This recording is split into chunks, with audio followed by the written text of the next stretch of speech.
endocrinos en general básicamente van a tener dos extremos, dependiendo de la hipo o de la hiperfunción de la glándula correspondiente. Vamos a ver también que estos trastornos endocrinos en general pueden ser primarios, secundarios, e incluso también llamados terciarios algunos.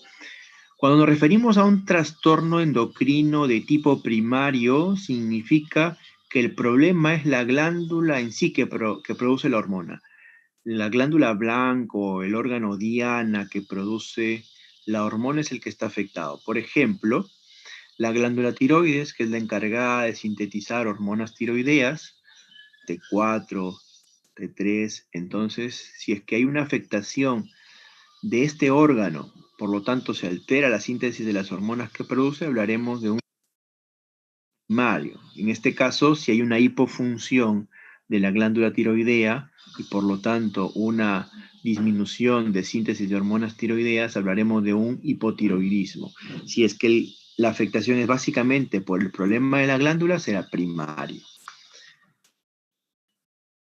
O cuando se realiza una tiroidectomía total, en el caso, por ejemplo, de un paciente con una neoplasia de tiroides o nódulos tiroideos en los cuales se opta por una tiroidectomía total, desaparece la glándula, entonces hablamos de un hipotiroidismo postquirúrgico, obviamente secundario a la extracción de esa glándula.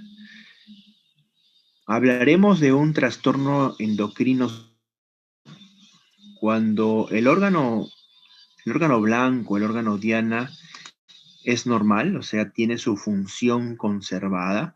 Volvemos nuevamente a la glándula tiroides. La glándula tiroides tiene una función adecuada, una producción normal de hormonas tiroideas, pero el problema está más arriba, en este caso a nivel hipofisiario.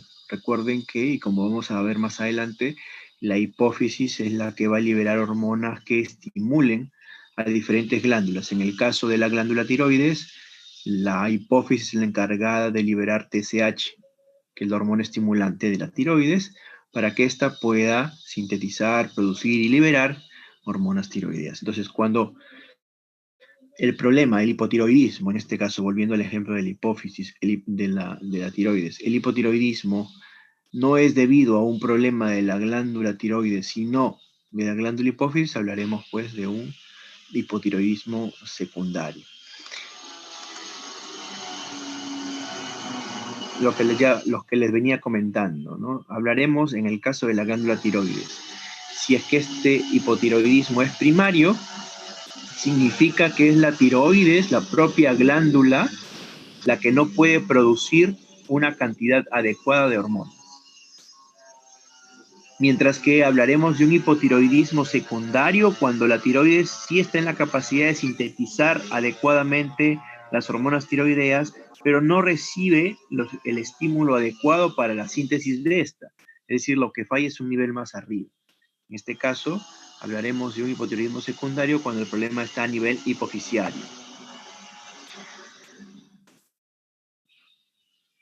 También podemos hablar incluso de un trastorno terciario cuando el problema va a un nivel mayor, cuando estamos frente ya a una disfunción hipotalámica. El eje hipotálamo-hipófisis es básicamente el que comanda las diferentes glándulas endocrinas. El hipotálamo envía señales para el estímulo de la hipófisis y esta a su vez secreta hormonas para estimular a las diferentes glándulas endocrinas. Cuando la disfunción es a nivel del hipotálamo, hablaremos de una disfunción terciaria. Y aquí como ejemplos tenemos, por ejemplo, a los craneofaringiomas o a los pacientes que tienen neoplasias cerebrales y que son sometidos a radiación cerebral, a radioterapia cerebral, también pueden padecer de este problema. En cuanto al craneofaringioma, solamente para precisar, hay que tener en cuenta que este es un tumor de crecimiento que se localiza de forma intracraneal cerca a la hipófisis, abarcando lo que es el quiasma óptico y que va a provenir de restos embrionarios de la bolsa de Rayleigh. Es más común verla sobre todo en niños, aunque también podría aparecer en adultos. En realidad es poco frecuente y la mejor imagen para poder corroborar su presencia es una resonancia magnética.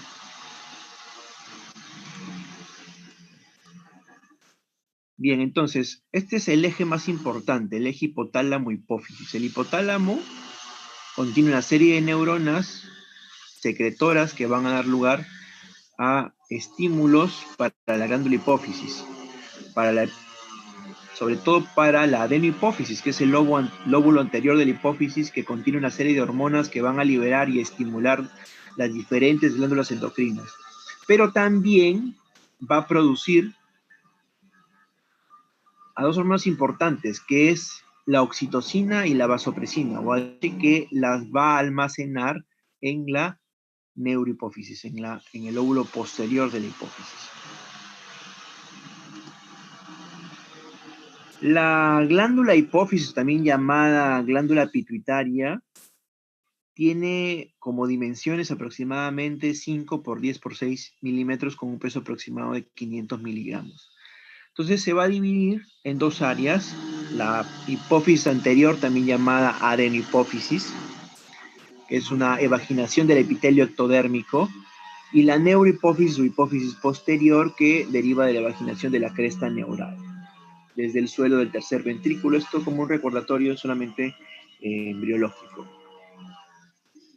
Aquí vemos una serie de conexiones a nivel del hipotálamo. Vamos a encontrar dos núcleos importantes, que es el núcleo paraventricular y el núcleo supraóptico, los cuales son los encargados de sintetizar o producir la oxitocina y la vasopresina, que son las que se van a almacenar en la neurohipófisis, en el lóbulo posterior de la hipófisis.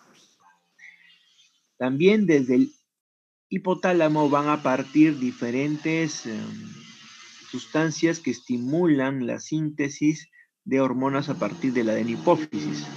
En la adenohipófisis es donde vamos a encontrar la hormona estimulante de tiroides, que es la TSH, la hormona adenocorticotrópica, la hormona folículo estimulante y luteinizante, la prolactina, que van a actuar sobre diferentes órganos diana, ¿no? Como vamos a ver. ¿Qué hormonas son las que se sintetizan o se producen a nivel de la adenohipófisis? Tenemos, como hemos mencionado, la hormona adrenocorticotrópica, ACTH, la hormona estimulante de tiroides, la hormona de crecimiento, y las hormonas gonadotrópicas, que son la luteinizante, la folículo estimulante y la prolactina. Son básicamente las hormonas sintetizadas a nivel de adenohipófisis. Cada una de estas hormonas, que son producidas a nivel de la adenohipófisis, van a actuar sobre un órgano blanco o un órgano endocrino diana. Tal es así que la ACTH o la adrenocorticotrópica va a actuar a nivel de la glándula suprarrenal, estimulando la síntesis o liberación de cortisol. La TSH, que es la hormona estimulante de tiroides, va a actuar sobre la glándula tiroides, favoreciendo a la síntesis de hormonas tiroideas, T4, T3. La folículo estimulante en la mujer va a actuar a nivel de los ovarios, produce maduración de los folículos, y a nivel del varón va a permitir el desarrollo de la espermatogénesis. La hormona luteinizante, por su lado, también favorece a la ovulación, y en hombres suele estimular a las células de Leydig para la producción de testosterona.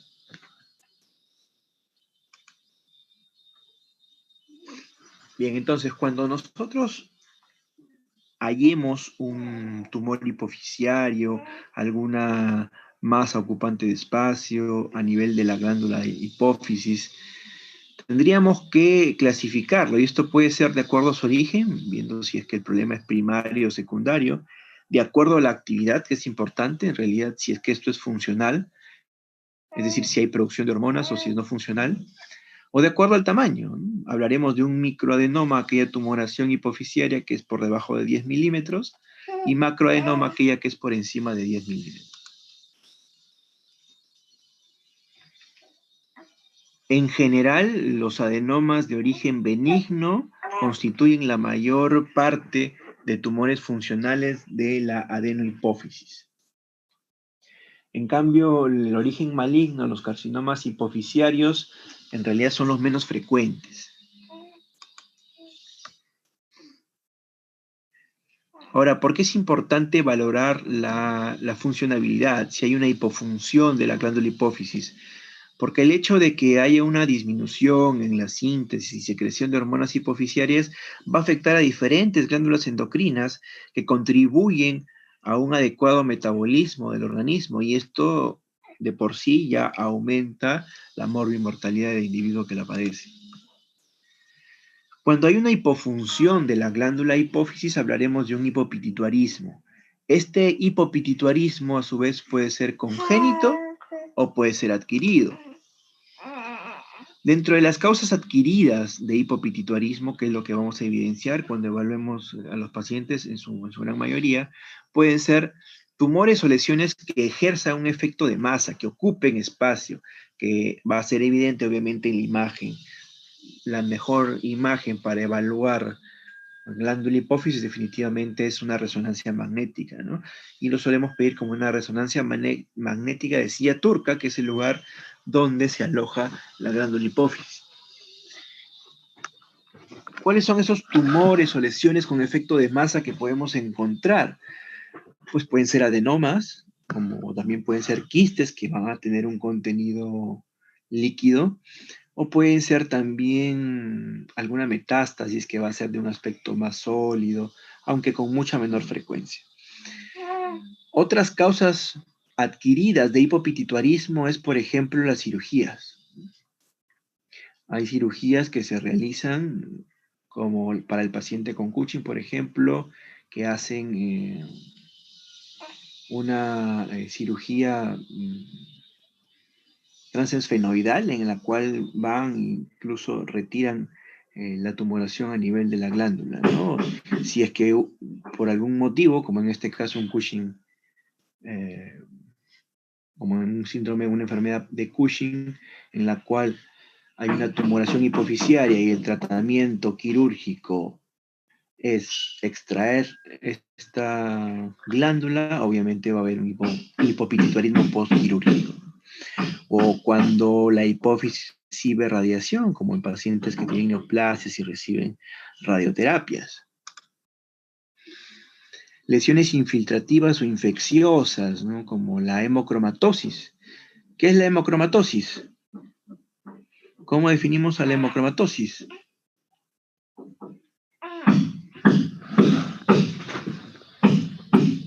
¿Alguien?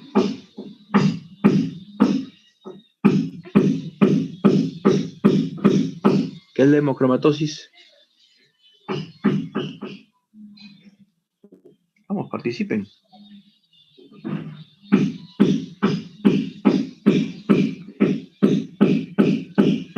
¿Están ahí?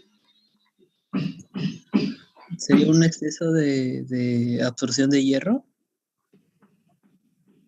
Ya, sí, en realidad es una enfermedad hereditaria, ¿no? Que va a afectar al metabolismo del hierro. Entonces, lo que sucede es un acúmulo excesivo de este hierro en diferentes órganos. Y puede incluso infiltrar hacia la hipófisis y puede ocasionar un hipopituitarismo. Bastante raro en realidad, pero hay que tenerlo también en cuenta. Otra causa adquirida de hipopituitarismo puede ser el infarto hipofisiario, que es el denominado síndrome de Sheehan. Cuando una paciente está en la etapa de puerperio, puede haber un sangrado excesivo después del parto que puede provocar un infarto a nivel hipofisiario por el poco flujo que llega a la glándula hipófisis, y es lo que puede condicionar a un hipopituitarismo que es conocido como el síndrome de Sheehan. Otra cosa diferente es la apoplejía hipofisiaria, que puede deberse a un fenómeno tanto isquémico como hemorrágico, producto de un adenoma hipofisiario o incluso de una glándula hipofisiaria normal en la cual se ve afectada la circulación a ese nivel. Otras causas de hipopituitarismo, trastornos genéticos y el síndrome de silla turca vacía, ¿no? En el cual vamos a ver prácticamente en la resonancia que hay ausencia de la presencia de glándula.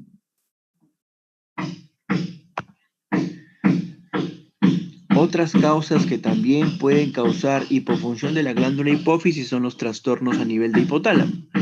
Tumores o lesiones con efecto de masa, como es el caso del craniofaringioma que ya habíamos mencionado. Una vez más, las radioterapias cerebrales que afectan al hipotálamo, a la misma hipófisis, lesiones infiltrativas, traumatismos y también hay que considerar la presencia de infecciones. Clínicamente, un paciente con hipopituitarismo pues va a presentarse como manifestación de todo el déficit de hormonas que tiene. Fatiga, cansancio, insomnio, hiporexia, dificultad para controlar incluso la temperatura. Entonces, todas esas manifestaciones hay que tenerlas en cuenta.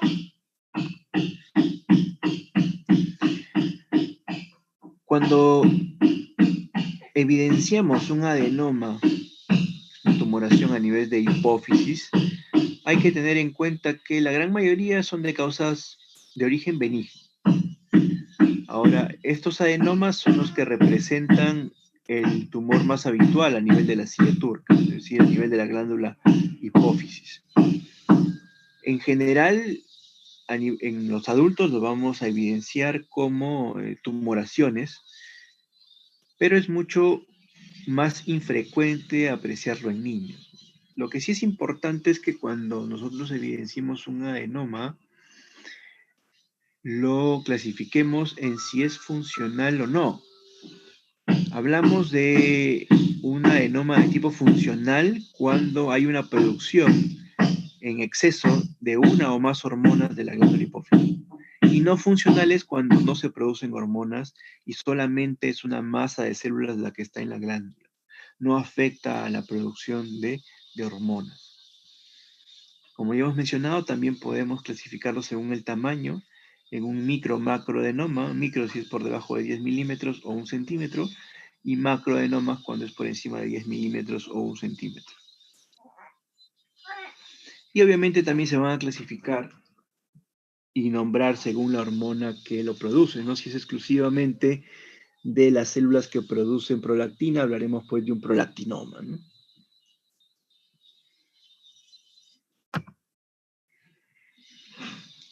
Los adenomas funcionales, entonces, son aquellos en los cuales va a haber un exceso de hormonas. Por ejemplo, adenomas productores de hormona de crecimiento, adenomas productores de prolactina, adenomas productores de hormona estimulante de tiroides o de adenocorticotropina. En cambio, los no funcionales, tenemos a los adenomas gonadotrópicos, adenomas de células nulas, adenomas de corticotropina, también los denominados oncocitos. En cuanto a la clasificación de si es funcionante o no, vamos a ver que la gran mayoría son funcionantes, hasta un 65%, y de ellos, el más común es justamente el prolactinoma, que en mujeres se puede manifestar con la presencia de galactorrea, amenorrea o infertilidad. Es decir, si llega a la consulta una mujer que no está gestando, o más aún si ya no está en una edad fértil, o si ya pasó la menopausia y que puede estar presentando galactorrea, cefalea, debo pensar en un probable prolactinoma. O si es una mujer joven en edad fértil, pero que no está gestando y presenta galactorrea, amenorrea o incluso dificultad para poder embarazarse, entonces también puedo plantear un prolactinoma. En el caso de los varones también se puede presentar y puede manifestar impotencia, infertilidad. Cuando hay un adenoma funcional a nivel de la hormona de crecimiento, se puede presentar acromegalia, sobre todo si se manifiesta en adultos, autismo si se manifiesta en niños. Doctor, Dime. con respecto a la galactorrea, ¿es espontánea o ante un estímulo? Espontánea. Ok, gracias. Llegan con que se mojan los brasieres de forma espontánea. Entonces eso ya tiene que hacernos llamar la atención. Cuando hay afectación de las hormonas que producen ACTH, entonces podemos plantear o se puede manifestar como una enfermedad de Cushing, ¿no? Todas las características del Cushing, cara de luna llena, una obesidad centrípeta, etc. Puede ser también una afectación mixta, como acromegalia, hiperprolactinemia. Puede haber también afectación de glándula tiroides, en fin. En un momento.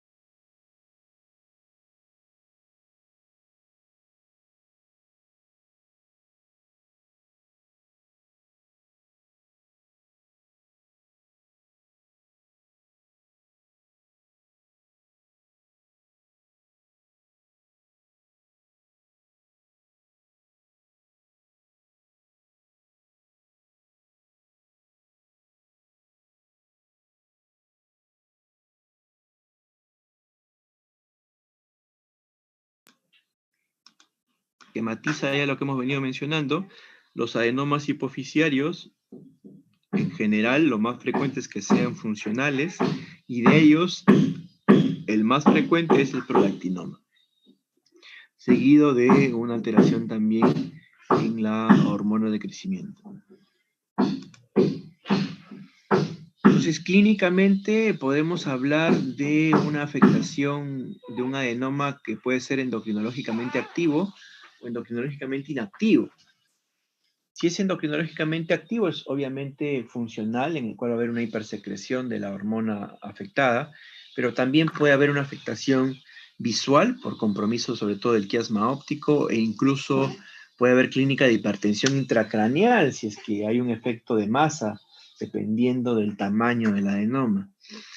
Y hablaremos de adenomas endocrinológicamente inactivos, aquellos que son no funcionales, pero que sí me pueden dar una clínica neurológica de entrada, sobre todo por el tamaño de la tumoración.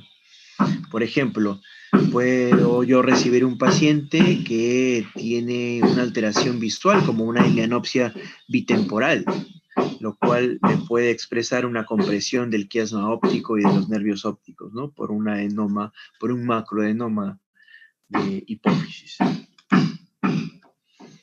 Si hay compresión del hipotálamo, van a haber manifestaciones como la diabetes insípida, somnolencia, obesidad, trastornos de la libido.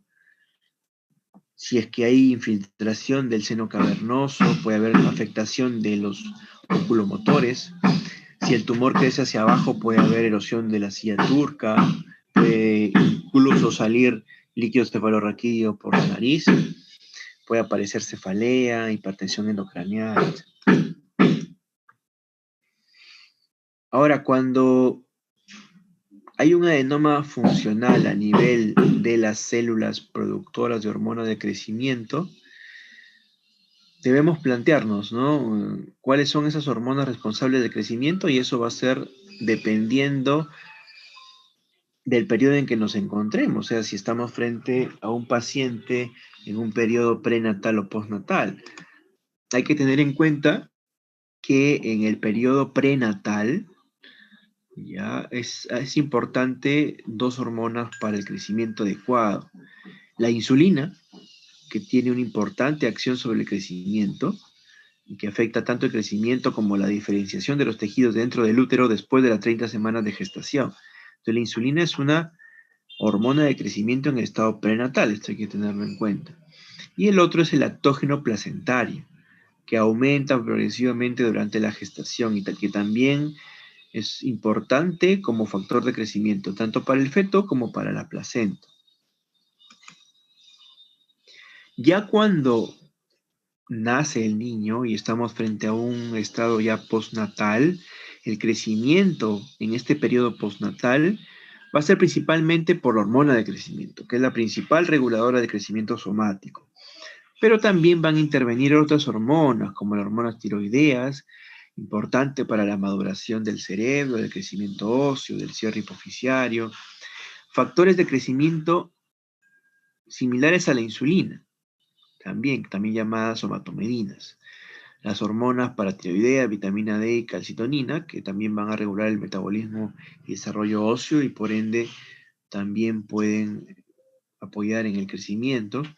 Y hormonas sexuales que también pueden regular el crecimiento longitudinal, cambio de proporciones corporales, ¿no? En distribución de grasas en varones, mujeres, en fin. Entonces, considerar que la glándula de crecimiento, la hormona de crecimiento se va a producir a nivel de la adenohipófisis. Y esta hormona de crecimiento tiene diferentes funciones que hay que recordar. Por un lado, tiene un efecto promotor de crecimiento y por otro lado tiene también efectos antiinsulínicos. El efecto promotor de crecimiento va a actuar a nivel hepático y se va a convertir en una IGF-1, que es un factor similar a la insulina, factor insulínico 1, que aumenta la síntesis de proteínas a nivel de huesos y cartílagos.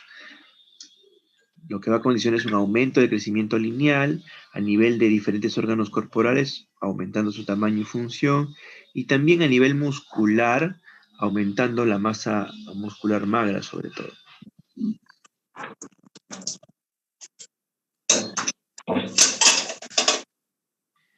Dentro de los efectos va a haber afectación a nivel del tejido adiposo, con un aumento de la lipólisis y de la utilización de ácidos grasos libres. Y a nivel del metabolismo de hidratos de carbono, dando lugar a una disminución en la utilización de la glucosa, ¿no? Aumentando así la glicemia. Por eso es que eso también tiene un efecto de tipo antiinsulínico.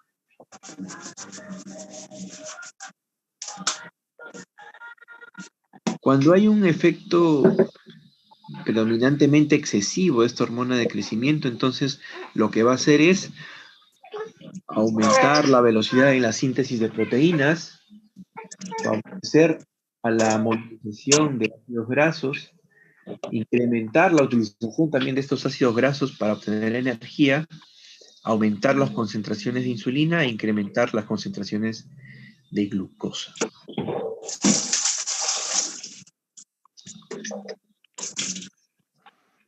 Hay que considerar también que esta hormona, lo habíamos visto en el gráfico, de manera indirecta al inducir a nivel hepático la síntesis de el factor de crecimiento insulínico, va a permitir que éste actúe a nivel de los cartílagos, del hueso, para promover en sí su crecimiento. En realidad se han identificado 4 tipos de factor de crecimiento insulínico, del 1 al 4, pero de estos el más importante es el factor de crecimiento insulínico tipo 1, que es la también conocida como somatomedina C, que es el más importante en cuanto al crecimiento óseo.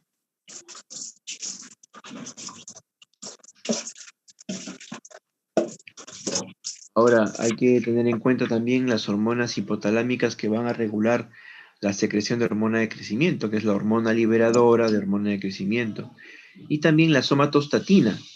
La somatostatina, que es la que va a inhibir la liberación de hormona de crecimiento y se va a hacer un feedback negativo, ¿no? A mayor somatostatina, menor liberación de hormona de crecimiento y viceversa.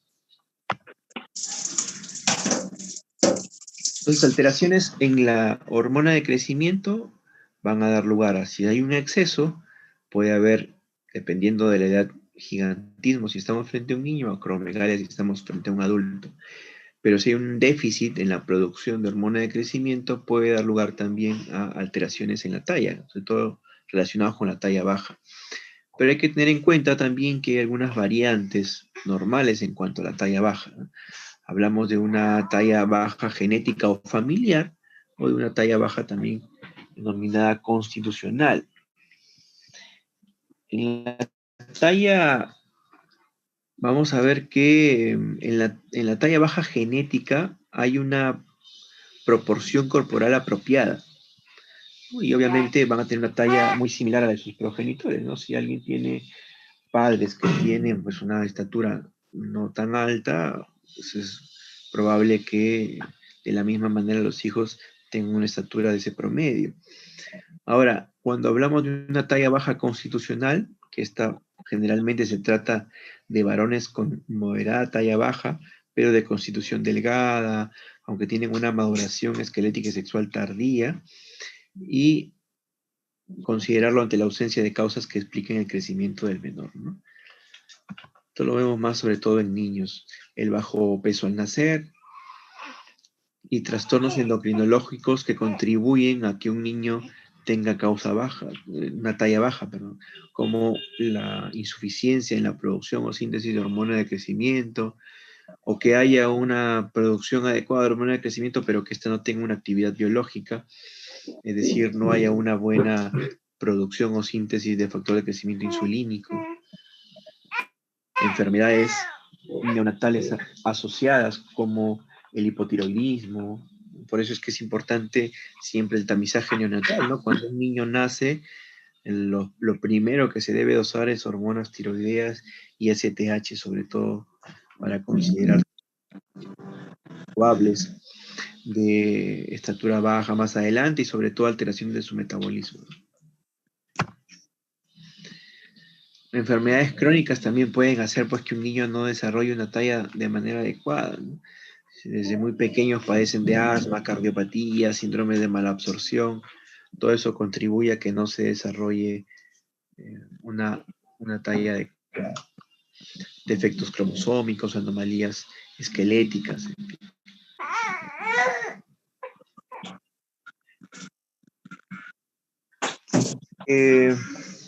Estamos frente a un adulto con insuficiencia de hormona de crecimiento, pues habría que valorar si es que ésta se ha producido desde la infancia o si es que ya se ha desarrollado en la edad adulta. ¿Y por qué es importante valorar si hay una insuficiencia de hormona de crecimiento en un paciente adulto? Porque vamos a ver que esta hormona no solamente se va a relacionar con alteraciones a nivel de la talla, sino que va a provocar también alteraciones como disfunción endotelial, aumento del espesor de la capa íntima y arteriales, placas ateroscleróticas. Por lo tanto,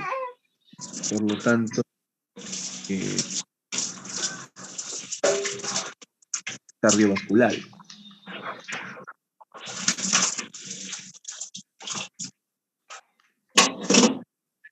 Está con su... Mariela, ¿estás con tu micrófono también encendido?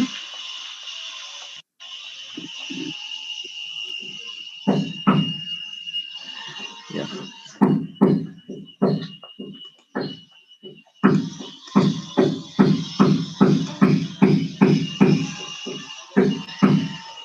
Algunas diferencias que nos pueden orientar hacia la insuficiencia de hormona de crecimiento ha sido de instalación desde la infancia o ya en la adultez, ¿no? Aquí podemos considerar, por ejemplo, algunos factores como la estatura final, ¿no? Si es una estatura baja, definitivamente eso es desde la infancia, pero si se ha mantenido una estatura normal, esta instalación va a ser desde la adultez, pero obviamente acompañada de otras alteraciones, como son, por ejemplo, una disminución de la masa magra. Vamos a ver, por ejemplo, que hay una densidad mineral ósea también que puede estar disminuida.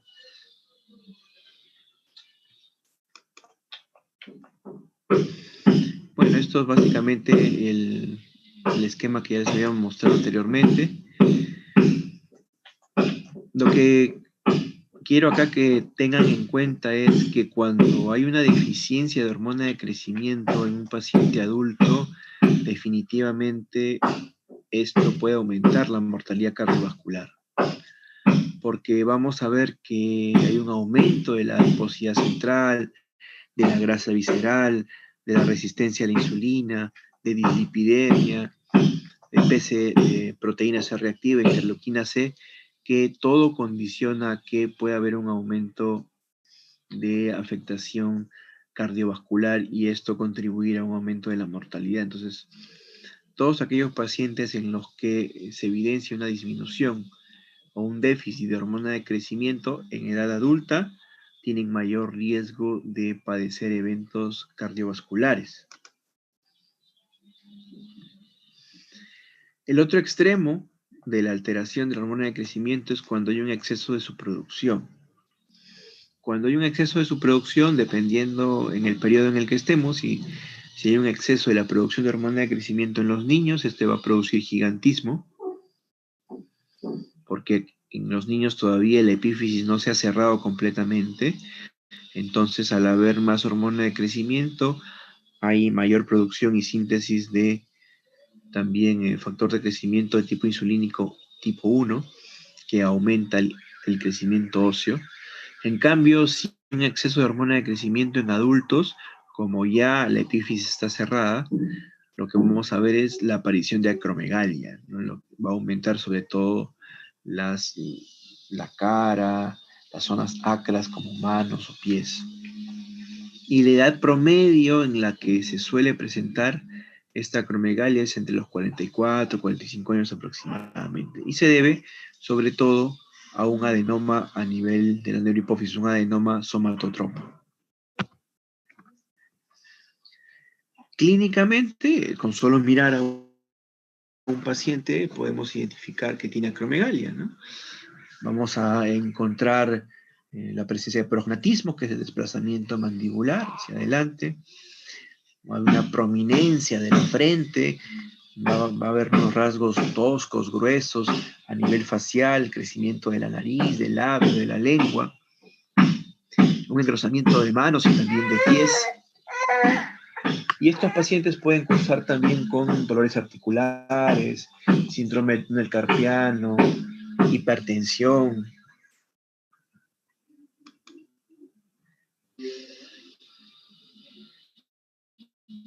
Bien, entonces los adenomas somatotropos, esos que afectan a las células productoras de hormona de crecimiento, constituyen aproximadamente un 10 a 15% de todos los adenomas hipofisiarios. Y en general, la mayoría son de tipo funcionantes, es decir, van a provocar un aumento en la síntesis de hormona de crecimiento, provocando acromegalia en adultos o gigantismo en niños. En cuanto al tratamiento, ya una vez que identificamos eso, en realidad hay que prevenir las complicaciones de su extensión, es decir, evitar que no siga creciendo, ¿no? Y hay que evitar también complicaciones asociadas como la diabetes, la hipertensión. Dentro del tratamiento farmacológico se considera el octreotide, aproximadamente unos 100 microgramos cada 8, cada 12 horas, o incluso si no es manejable médicamente, se puede optar por la extirpación quirúrgica del adenoma secresor.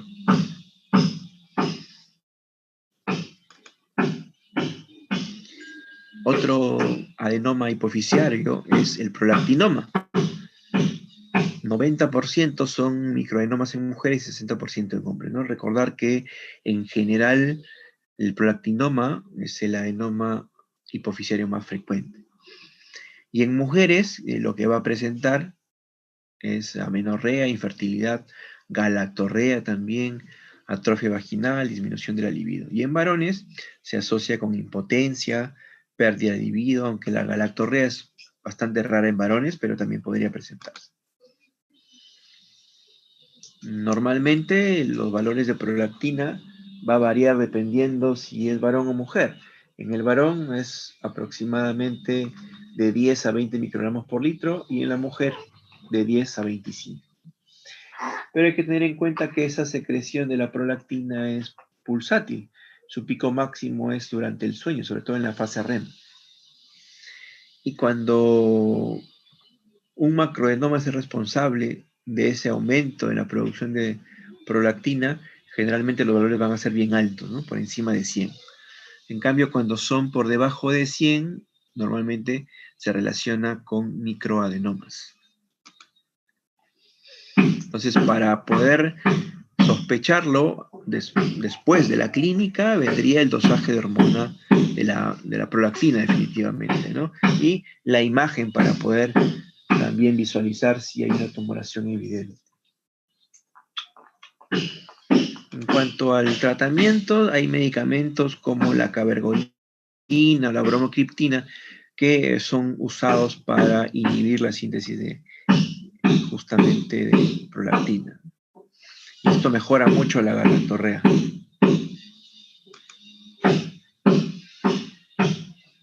Entonces, cuando se encuentran niveles altos de prolactina, se deben definitivamente, en primer lugar, excluir causas secundarias de la hiperprolactinemia, ¿no? Si hay algún signo de un tumor hipoficiario. Es decir, si el paciente viene con clínica, como les comentaba, galactorrea, eh, amenorrea, cefalea, afectación de la visión, porque puede haber también compromiso de quiasma óptico, hay que solicitar la prolactina de forma sérica y también una imagen para ver si el tamaño de la tumoración. Si determinamos que es un microadenoma, tumoración pequeña por debajo de 10 milímetros, podríamos iniciar con un agonista de dopamina, ¿no? Como la bromocriptina o cabergolina. Y vamos dosando la prolactina sérica, ¿no? Si es que estamos frente a un macroadenoma, hay que ver si está afectado o no los campos visuales, iniciar tratamiento médico, pero también hay que considerar la opción quirúrgica, si es que es un tumor muy grande que tiene mucha afectación. Puede haber un adenoma también en células productoras de hormonas estimulantes de tiroides, aunque son bastante raros en realidad. Y pues lo que van a causar es básicamente, como cuadro clínico, la presencia de hiporexia, diarrea, nerviosismo, impotencia sexual, palpitación, ginecomastia, etc. Nuevamente la imagen es importante, sobre todo la resonancia magnética de silla turca para poder ver el tamaño de la glándula hipófisis. Y en el tratamiento, pues se puede valorar la opción quirúrgica que consiste en extirpar pues la glándula pituitaria. Adenomas corticotróficos también bastante infrecuentes, aproximadamente un 10%. Generalmente son microadenomas, tamaño pequeño. Pero también se pueden manifestar clínicamente como un síndrome de Cushing, ¿no? Obesidad, cara de luna llena, hipertensión, hematomas, etc.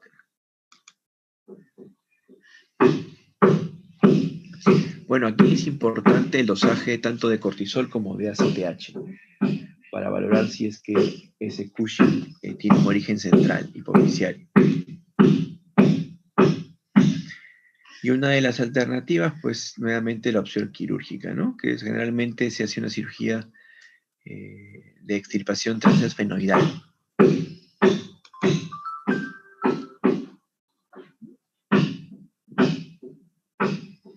Ya se había mencionado también que hay adenomas no funcionantes, que son los menos frecuentes y que solamente constituyen una masa de células que pueden ocasionar alteraciones, sobre todo por compresión, porque no hay alguna alteración aquí de la síntesis hormonal. Pero sí, si es que son adenomas grandes, puede haber también compresión del quiasma óptico y eso puede repercutir en afectación de la visión. Entonces hay que vigilar aquí sobre todo el tamaño, la imagen de la resonancia es bastante importante. Entonces, frente a un tumor hipofisiario que no es funcionante, para empezar, todo tumor de hipófisis debe valorarse un perfil hormonal para ver si es funcionante o no. Si el perfil hormonal está conservado, es decir, hay una buena síntesis o producción de prolactina, de hormona de crecimiento, de FSH, de LH, el perfil hormonal está normal, entonces estaré frente a un tumor hipofisiario de tipo no funcionante. Y se pueden aplicar pruebas dinámicas de reserva hipofisiaria para ver si definitivamente es un no funcionante y si es micro-macroadenoma, dependiendo de eso se va a optar o no por la opción quirúrgica.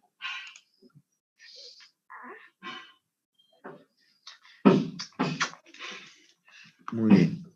¿Alguna pregunta hasta ahí?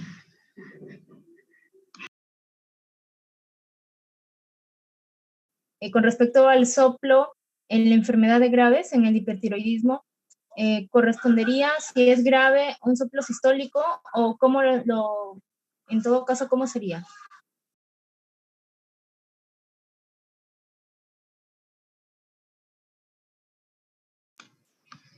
A ver, en la enfermedad de Graves te refieres a un soplo, ¿a qué nivel? O sea, ¿tú me hablas sistólico, diastólico, a nivel cardíaco o a nivel de la glándula tiroides? Porque también nosotros podemos encontrar soplo tiroideo. Claro, sí, también hay soplo tiroideo. Lo que pasa es que hoy día nos plantearon así que en un estado como que grave de esa enfermedad, en el hipertiroidismo, se caracteriza por un soplo y nos ponían diastólico, sistólico, de origen venoso o ninguno. Entonces, esa era pues mi duda.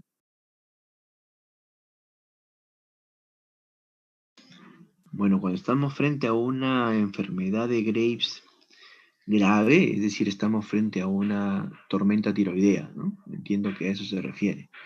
Cuando hay una tormenta tiroidea, definitivamente puede haber una descompensación cardíaca. O sea, los pacientes dentro de la clínica de la tormenta tiroidea presentan una falla cardíaca aguda. Ahora, el tipo de soplo que podríamos encontrar ahí, bueno, yo diría que eso depende, ¿no? Porque cuando yo, y acá pregunto, ¿no? ¿Cuándo yo podría asumir que el soplo es de tipo sistólico o diastólico?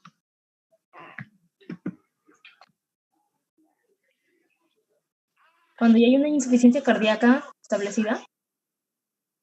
¿En la insuficiencia cardíaca yo encuentro un soplo? O sea, me refiero que en la parte de afectación cardíaca, sí mencionaban, aparte de los ruidos y hablaban, en este caso, un soplo, bueno, lo mencionan en la clase de Lima, que en el soplo cardíaco sería sistólico. Por eso era la duda. Entonces, esas eran las alternativas: sistólico, diastólico, de origen venoso, continuo o ninguno.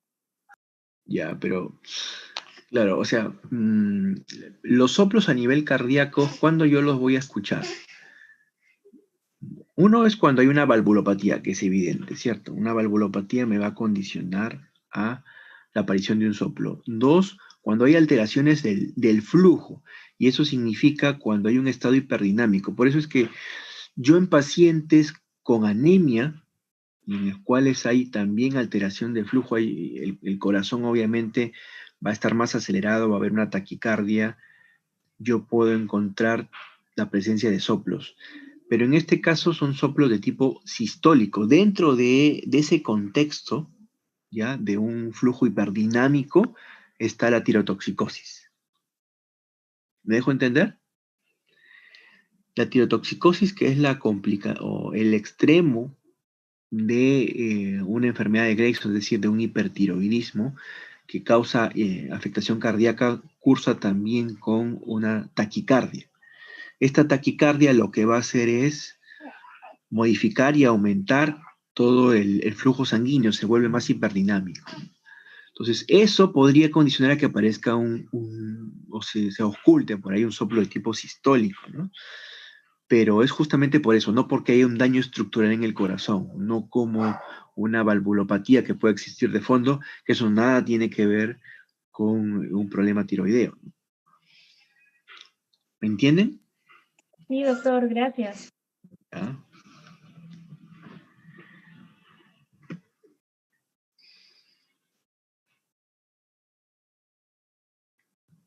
¿Alguien más?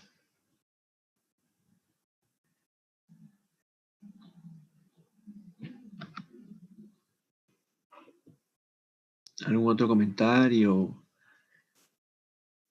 o pregunta?